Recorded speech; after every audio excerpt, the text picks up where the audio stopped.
Mungkin teman-teman misalnya bisa dapat $2 sebulan, mungkin $5 sebulan, atau bahkan hanya $1 sebulan, nggak masalah gitu. Cuman suatu saat sih kalau dikumpulin, menurut saya sih bisa jadi sesuatu ya.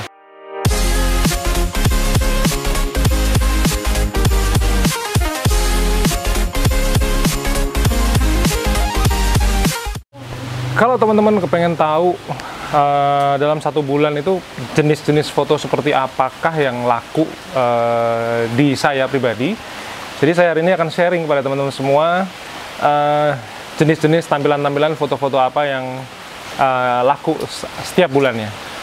Halo, nama saya Bima Aditya, terima kasih sekali sudah datang ke channel YouTube saya teman-teman semua. Jadi hari ini seperti tadi saya bilang, saya mau sharing tentang beberapa slide-slide foto-foto saya yang laku setiap bulan. Jadi intinya tuh foto-foto ini tuh setiap bulan biasanya selalu terdownload. Ada yang 10 sen, ada yang 11 sen, macam-macam ya.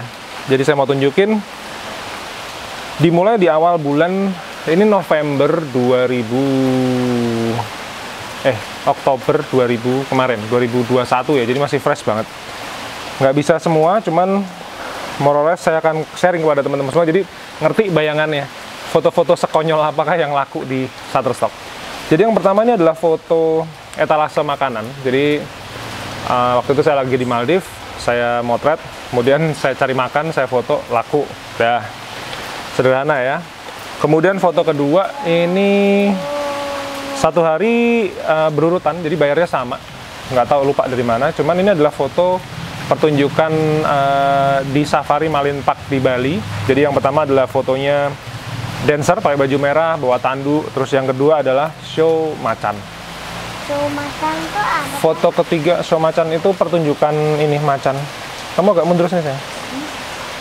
Pertunjukan macan, jadi macannya ada yang nangkap bola, ada yang disuruh berdiri gitu-gitulah bang. Foto ketiga, foto sederhana, ini adalah pisang goreng. Ini termasuk cukup singkat karena nggak nyampe sebulan sudah terdownload. Foto keempat adalah gelas Duralex. Jadi gelas Duralex itu adalah gelas yang digunakan untuk membuat latte, cappuccino, piccolo kalau di cafe saya. Jadi bukan sebuah foto yang bagus, yang kayak iklan-iklan gelas, enggak. Tapi ini fotonya backgroundnya aja gelap, cuman di atas meja cafe saya. Lalu foto berikutnya adalah foto waktu itu saya motret untuk Bank Mandiri. Ada acara kayak semacam lomba mewarnai begitu. Jadi ini adalah peresmiannya, pembukaannya, ada balon dilepas ke udara. Ini juga laku. Foto berikutnya plin. Saya sudah beberapa kali bilang untuk dunia medis ya, dunia medical, teman-teman yang kerja di dunia medis, rumah sakit, puskesmas dan sebagainya. Kalau punya plin, tembok plin itu jadi batas antara tembok dinding dan lantai itu, plinnya rumah sakit itu berbeda, dan ini sudah laku. Lalu foto berikutnya ini adalah foto anak saya lagi mainan di atas rumput. Ini kamu apa siapa bang? Rocky? Tusuk pantutut. Jadi foto anak saya lagi mainan di atas rumput. Saya punya rumputnya sekitar 3 kali 5 meter di depan rumah gitu. Foto berikutnya ada industrial furniture. Jadi ini untuk outdoor cafe. Kemudian ada 4 area tempat duduk gitu ya, agak tinggi. Kemudian mejanya juga tinggi, meja kayu industrial, bagus banget kafenya. Terus foto berikutnya adalah background. Saya sudah pernah sharing di Instagram saya, di YouTube saya kayaknya belum pernah kayaknya. Mungkin nanti suatu ketika saya sharing deh. Cuma kalau di Instagram saya sering sharing tentang yuk kita motret background sederhana aja. Jadi karena background ini kebetulan background anyaman bambu ya. Kalau dalam bahasa Jawa kita nyebutnya gedek. Itu jadi buat material, buat contoh-contoh material ketika seorang arsitek presentasi, seorang developer presentasi, termasuk seorang 3D artis, di mana dia merender satu bangunan, dia butuh foto-foto background kayak gini. Terus berikutnya ini ada satu footage tentang cafe saya ya. Jadi sebenarnya cuman saya tunjukin etalasenya itu saya jualan apa, terus habis itu ada daun goyang-goyang sesederhana itu. Yang berikutnya adalah foto background lagi. Nah ini seperti tadi saya bilang, ini foto background meja cafe saya. Temanya adalah foto marbles atau marmer, walaupun ini juga bukan marmer. Saya namanya apa ya? Saya lupa ya. Terus, nah ini ada foto laku nih. Ini foto sebenarnya udah lama, mungkin udah 3 tahun lalu. Jadi saya memotret batas parkir mobil saya sama ada satu motor gitu. Jadi saya juga nggak ngerti ini. Menurut saya ini kayak fotonya menarik nih. Akhirnya saya foto. Foto berikutnya selada. Jadi teman-teman masak di rumah, sayurannya silahkan difoto. Fotokan berikutnya keyboard iMac saya, kasih background kuning, jadi warnanya kontras banget.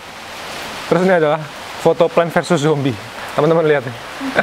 Ini ada Plants vs Zombie laku. Ini editorial ya. Foto tangan istri saya di infus, foto tangan keriputnya anak saya, foto makanan seafood saya pada waktu liburan di Hong Kong. Jadi fotonya sebenarnya sangat sederhana, teman-teman nggak usah terlalu, oh itu kan Bima di Hong Kong motret, bukan masalah itu. Jadi yang penting teman-teman tahu bahwa ini adalah foto-foto makanan sederhana, foto-foto liburan sederhana, foto-foto background. Jadi bagi kita sebagai yang motret itu sebenarnya nothing special, seriously nothing special. Cuman seseorang di luar sana membutuhkan foto-foto kita. Kalau teman-teman yang sudah pernah membaca ebook saya jualan foto dengan Shutterstock ya, jadi jualan foto dengan Shutterstock itu adalah ebook pertama saya. Waktu itu saya bikin 2000 berapa ya? 2019 kayaknya. Jadi itu kayak 2 tahun perjalanan saya. Saya menceritakan bahwa sebenarnya untuk motret Shutterstock itu untuk awal-awal kita yang masih awam gini tuh nggak perlu sesuatu hal yang sangat mewah sebenarnya. Karena ebook itu menceritakan sebuah teori mindset apa? Iya, itu namanya Ryan Koji, YouTuber tuh, Bapak belajar dari dia banyak tuh. Nah jadi nggak perlu berpikiran yang terlalu overwhelm atau terlalu besar, terlalu tinggi gitu.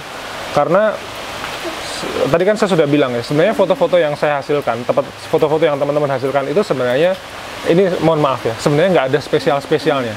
Mungkin buat kita nggak ada spesial-spesialnya, tapi someone out there, seseorang di luar sana, sebuah perusahaan di luar sana, itu membutuhkan konten, membutuhkan foto-foto kita untuk berbagai macam keperluan. Nah, disitulah peluangnya. Makanya, kalau saya sharing, ya ada yang 10 sen, ada yang 20 sen, ada yang 44 sen, ada yang $1, ada yang $6, $8, $15 per downloadnya. Itu tuh bukan sebuah, waktu kita jalan-jalan, bukan sebuah hal yang terlalu muluk-muluk sebenarnya. Karena teman-teman pasti di rumah udah punya gaji lah, gajinya pasti ya mungkin bisa di atas 1 juta, bisa di atas 5 juta, bahkan mungkin teman-teman ada yang di atas 10 juta. Artinya teman-teman tuh punya penghasilan yang insya Allah sudah cukup layak. Cuman artinya dengan hal-hal sederhana ini, cuman model kamera, model DSLR, mirrorless, atau mungkin handphone, itu teman-teman bisa berkarya dari foto-foto yang teman-teman hasilkan. Wong kita sama-sama motret untuk misalnya keren-kerenan Instagram story, makan soto, makan spaghetti, makan ketoprak, gado-gado segala macam. Pastikan sebenarnya hanya untuk keren-kerenan di Instagram mungkin ya. Update, oh saya makan di sini nih. Nah, yang saya sharingin di YouTube channel ini adalah sama-sama di foto. Yuk saya sharingin bagaimana cara angle fotonya, terus gimana cara ngejualnya. Jadi sesederhana itu. Teman-teman misalnya bisa dapat $2 sebulan, mungkin $5 sebulan, atau bahkan hanya $1 sebulan, nggak masalah gitu. Cuman suatu saat sih kalau dikumpulin, menurut saya sih bisa jadi sesuatu ya. Karena saya masih investasi di saham. Saya beli saham rutin setiap bulan. Saya cicilin emas misalnya. Ada pegadaian orang nggak kuat bayar gitu, saya tebus, saya cicilin gitu. Jadi sebenarnya perputaran duit saya ya cuman dari situ-situ doang. Artinya kecil-kecil nggak apa-apa gitu. Cuman kalau misalnya saya kumpulin mungkin 5 tahun, 10 tahun, 20 tahun, ini akan jadi sesuatu. Nah, itu yang akan saya sharingin di channel YouTube ini. Jadi buat teman-teman yang belum subscribe, silahkan subscribe. Karena saya akan sharing banyak hal tentang dunia fotografi yang saya tahu ya. Terutama di channel YouTube ini saya punya lebih dari 100 video tutorial memotret Shutterstock. Jadi teman-teman bisa pantengin semua. Cuman kalau teman-teman males nontonin satu persatu video saya karena jumlahnya 100, kesibukan juga ya, teman-teman bisa download kedua ebook saya. Seperti tadi saya bilang, jualan foto dengan Shutterstock itu lebih ke arah mindset, jadi ke arah basic ya. Lalu bisa download juga ebook saya yang kedua, namanya Shutterstock. Ini lebih ke arah teknikal, jadi bagaimana cara motretnya, bagaimana bikin negative space, bagaimana bikin blur, bikin tajam, terus kemudian komposisinya seperti apa, lightingnya kayak gimana, itu saya jawab di buku yang kedua, judulnya Shutterstock. Sekali lagi teman-teman subscribe channel ini, saya akan sharing tentang dunia fotografi hampir setiap pagi, insya Allah hampir setiap pagi ya, jam 5 pagi, so stay tune, nyalain loncengnya, kita ketemu di video berikutnya, bye-bye!